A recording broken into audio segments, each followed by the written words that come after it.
Well, hello, people. Welcome back to 90 and Out. I'm Timothy Holt, and this is part 4 in our ongoing series, The History of the Christian Church, Searching for the Truth, a look at the rise of the Islamic Caliphate and the Crusaders.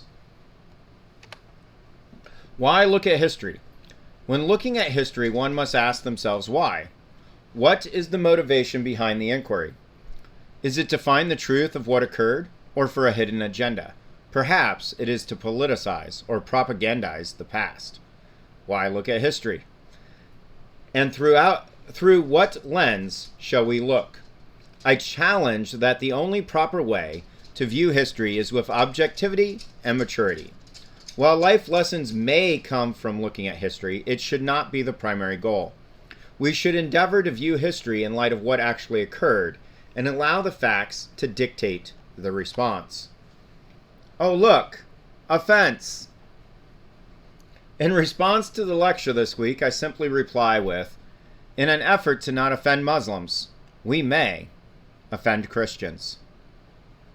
Shall we not stand boldly and proclaim the gospel of Jesus Christ? For even Jesus stated his message was offensive to the unbeliever. I am not concerned with offending others for the sake of the gospel of Jesus Christ. I am an ambassador for Christ, and will therefore offend those in sin, as I was offended in my own sin before coming to Christ.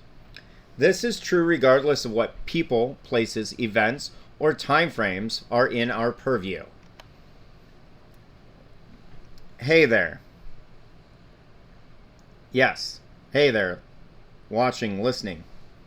Case in point is the Crusades. They did not take place in a vacuum, nor were they conducted in isolation. They were a response to events before them and left marks on what occurred afterward. This may sound elementary, and it should, for we must always start with the basics before we can look at the advanced.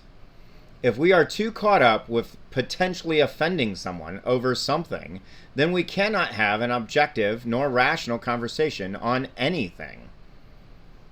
The Crusades were a series of defensive wars waged by Christian kingdoms against Muslim caliphates during the 9th and 10th centuries AD.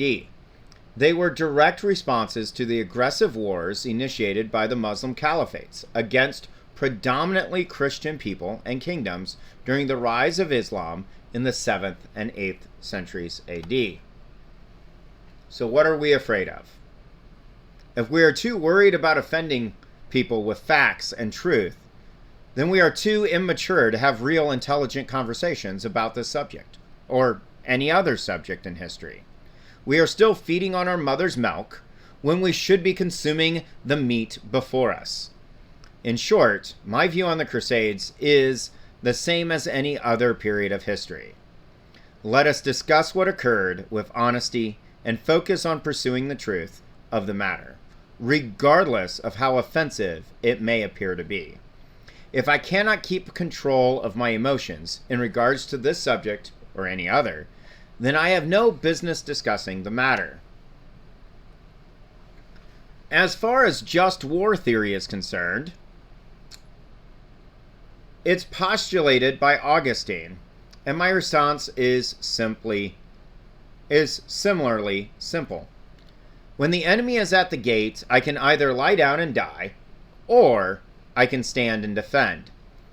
When there is nowhere to run or hide, then which will I choose? I choose to defend the truth, for it has set me free. If I fall on my knees, let it be in prayer before God. And if I stand, may I stand on his grace, which has set me free. If I live, let me live for Christ, for he has set me free. And if I die, then let me die proclaiming his kingdom come, and his will be done. For I am not my own. I have been bought with a price. Only through Jesus Christ can men be saved.